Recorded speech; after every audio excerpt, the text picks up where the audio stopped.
از حضرت امام حسن مجتبی علیه السلام که میگوید من از پدرم حضرت امیر المؤمنین علیه السلام شنیدم که میفرمود رسول الله صلی الله علیه و آله و سلم میفرمود یرد علی، بله، یرد علی اهل بیتی و من احبهم من امتی هکذا و قرن بین سبابتیه لیس بینهما فاصل.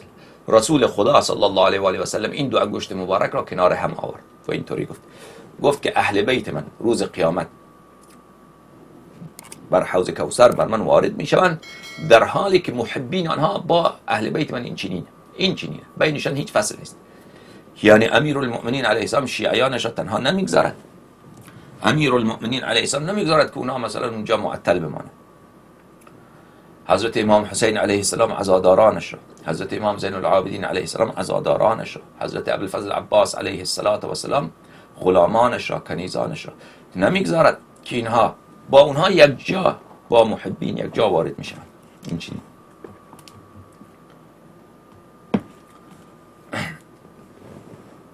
روایت بعدی را ببینید.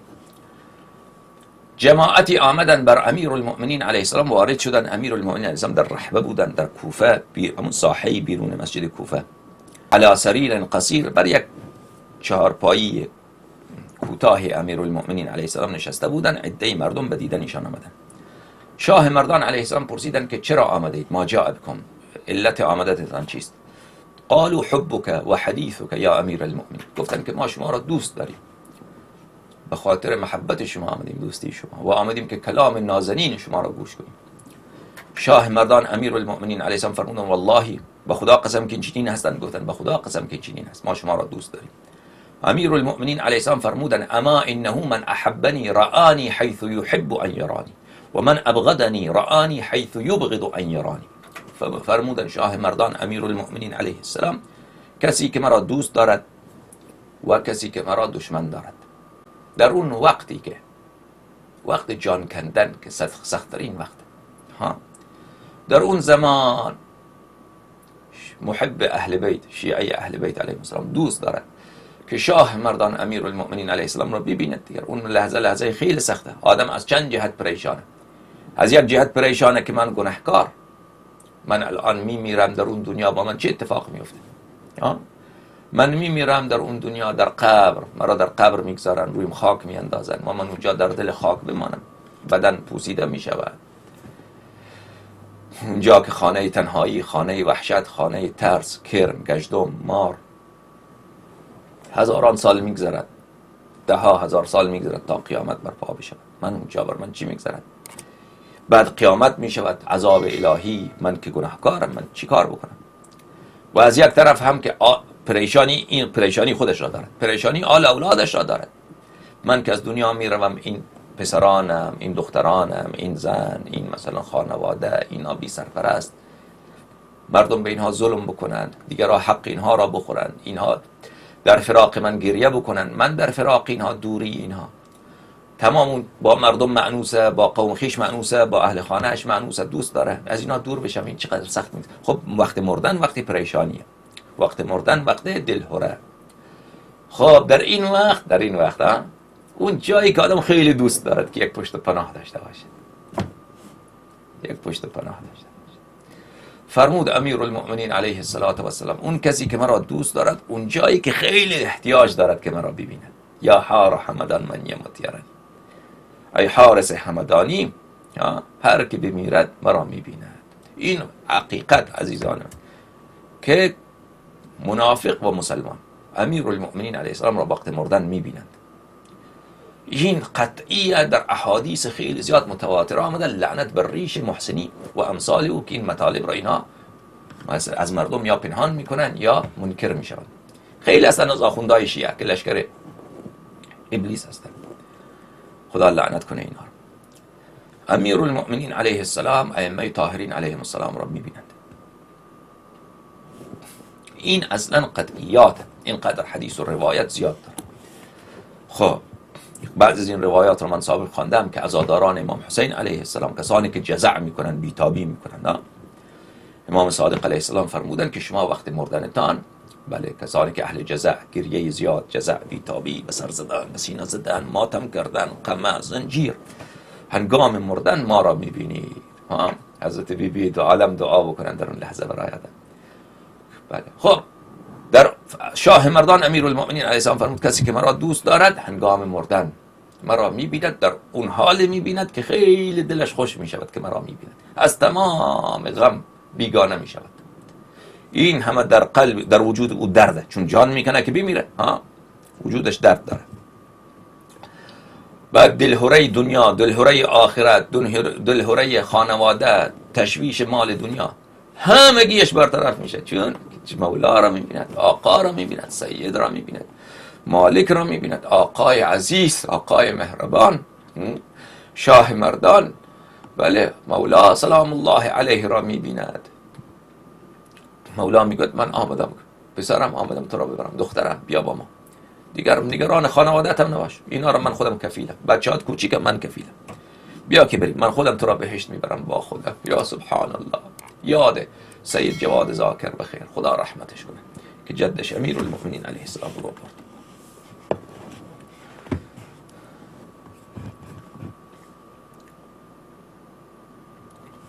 فرمود و من ابغضنی رآنی حیث یبغض ان یرانی، و کسی که دشمن منه در دنیا منکر فضائل امیرالمؤمنین علیه السلام بود، در دنیا منکر فضائل امیرالمؤمنین علیه السلام بود، در دنیا تعریف میکرد از دشمنان امیرالمؤمنین علیه السلام، اون کسانی که آمدن خانه امیرالمؤمنین علیه السلام هیزم آوردن و اساس یک کاری را آغاز کردن که بعد حضرت امام حسن مجتبی علیه السلام تشت پرخون، کربلا، تشنگی، اسارت حضرت زینب سلام الله علیها، اساس کار اونها رو کجا ریختن؟ اونجا اون اهل سقیفه غاصبین فدک ریختن. اینها در دنیا از غاصبین فدک تعریف میکنن. کسی به غاصبین فدک بگوید عالم شیعه با لباس مجتهد شیعه ظاهر شده، میگه شما فحاشی میکنید، شما فحاشی میکنید. یا سبحان الله، سبحان الله. میگذاره که دلیل شیعه در این عصری که عصر اطلاع رسانی متاعین خلفا بیان بشود، این اسم این را گذاشته فحاشی، اسم استدلال آیات قرآن که در مذمت و کفر اونها بیان شده این را گذاشته این فحاشی. یا سبحان الله. تو عالم شیعه هستی، تو دشمن امیرالمؤمنین علیه السلام هستی، تو لشکر یزید هستی. خلاصه کسی که با من دشمنی میکند در اون حال که اون زمان دیگر خیلی بدش میاد که مرا ببیند. چرا؟ اون زمان مردنه.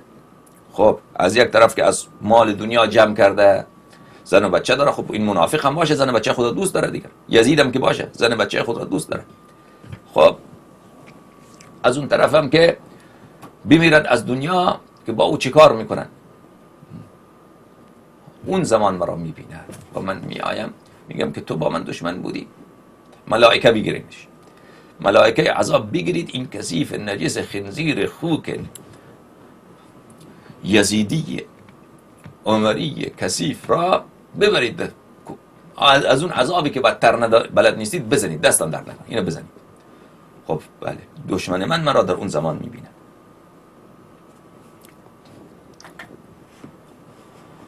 بله. فرمود ما عبد الله احد قبلی مع نبیه صلی الله علیه و هیچ کسی قبل از من با رسول خدا صلی الله علیه و آله و سلم نماز نخوانده. من اولین کسی هستم که در اسلام نماز آمد. من با پیغمبر اکرم صلی الله علیه و آله و سلم نماز خواندیم. ان ابا طالب علیه السلام هجم علی و علی النبی صلی الله علیه و آله. هجمه به معنای دخول من مفاجأتا، داخل شدن بدون اذن. شما در یک اتاقی باشید بدون اذن داخل بشوید، این هجمه هست در زبان عرب. این را ترجمه نکنید به معنای این که مثلا حمله کردن، نه، لسان العرب ببینید هجمه داخل شدن بدون اذن. من با پیغمبر اکرم صلی الله علیه و آله و سلم تنها نماز می‌خواندیم که حضرت ابو طالب علیه السلام ناگهانی وارد اتاق شدند. بله، و انا و هو ساجدان، ما و رسول خدا صلی الله علیه و آله و سلم سجده می‌کردیم. فرمودن افعلتموها، فرمودن حضرت ابو طالب علیه السلام که شما ماشاءالله نماز می‌خوانی. قال لی انصره، انصره، به من فرمودن ابن عمت را، برادر بزرگت را، حضرت رسالت پناه صلی الله علیه و آله و سلم را نصرت بکن، نصرت بکن. فاخذ يحثني على نصرته و معونته. و فرمودن امیر پدر من حضرت ابو طالب علیه السلام به من توصیه میکردن مکرر که برادرت رسالت ما پناه صلی الله علیه و آله و سلم را نصرت بکن، یاری بکن، ایشان را اعانه بکن، کمک بکن. ان حبه عرنی میگوید لو صمت الدهر كله وقمت الليل كله وقتلت عن علي عليه الصلاة والسلام لو صمت الدهر كله وقمت الليل كله وقتلت بين الركن والمقام بعثك الله مع هواك بالغا ما بلغ إن في جنة ففي جنة وإن في نار ففي نار. عبه حرانی میگوید از اصحاب امیرالمؤمنین علیه السلام در کوفه، میگوید که امیرالمؤمنین علیه السلام به من فرمود که اگر تمام عمر عالم روزه بگیری و اگر تمام شبها نماز شب بخوانی و بعد در بین رکن و مقام در مکه مکرمه بین خانه کعبه 4 گوشه داره دیگه، 4 کنج داره، در مقابل یک طرف کعبه اونجا چیست؟ مقام ابراهیم علیه السلام، جای پای ابراهیم علیه السلام. درسته که عمر جایش را تغییر داد از جای اصلیش، اون جای فعلیش جای اصلی نیست، اون را عمر تغییر داده، جای اصلیش نزدیکتره به خانه کعبه. خلاصه خیلی چیزا را عمر تغییر داده، اون حتی در کتب مخالفین هم آمده. خلاصه در امونجا بیرون دیوار کعبه، یعنی بین رکن و مقام، یعنی بیرون دیوار کعبه، زیر دیوار کعبه دیگه منظور اینه، در همونجا هم تو را شهید بکنن، بکشن. بعثك الله مع هواك بالغا ما بلغ. با کی محشور میشی؟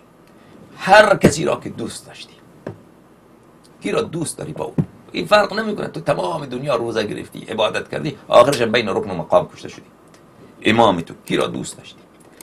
اگر اون کسی را که دوست داشتی ان فی جنت ففی جنه، اگر اون کسی را که دوست داری او شاه مردان است، امام حسین علیه السلام، او جنتیه، تو هم با او محشور میشی، با اون کسی که دوست داری محشور میشی. و ان فی نار ففی نار، و اگر اون کسی را که دوست داشتی او جهنمیه، تو هم جهنمی هستی. حالا شما بگو که ما امیرالمؤمنین علیه السلام را هم دوست داریم، در کنارش مثلا اونایی که در جمل بودن، در نهروان بودن، اونا را یک مقدار برای اونها در دل ما یک کم نرمی، به اندازه نوک سوزن در دل شما نسبت به اونها نرمی باشد. شرط محبت امیرالمؤمنین علیه السلام اینه که از اونها متنفر بیزار باشید، به اندازه نوک سوزن در برابر اونها نرمی باشد. این شرک به پروردگار عالم، اصلا تو مشرک به پروردگار عالمی، اصلا کافری. حقیقت دین اینه، یک اسلام ظاهری، یک اسلام حقیقیه. نسبت به اسلام ظاهری که خیلی مسلمان بودن، اون بله معاویه، عمرو بن العاص، اینا همه ایشون اون احکام اسلام جاری میشد. کسانی که رسول خدا صلی الله علیه و آله و سلم را بد میگفتن، احکام اسلام بر اونها جاری میشد. که اسلام حقیقی در بله که حقیقت اسلام هست که روز قیامت اون ظاهر میشود، امام زمان علیه السلام بیاین اون ظاهر میشود.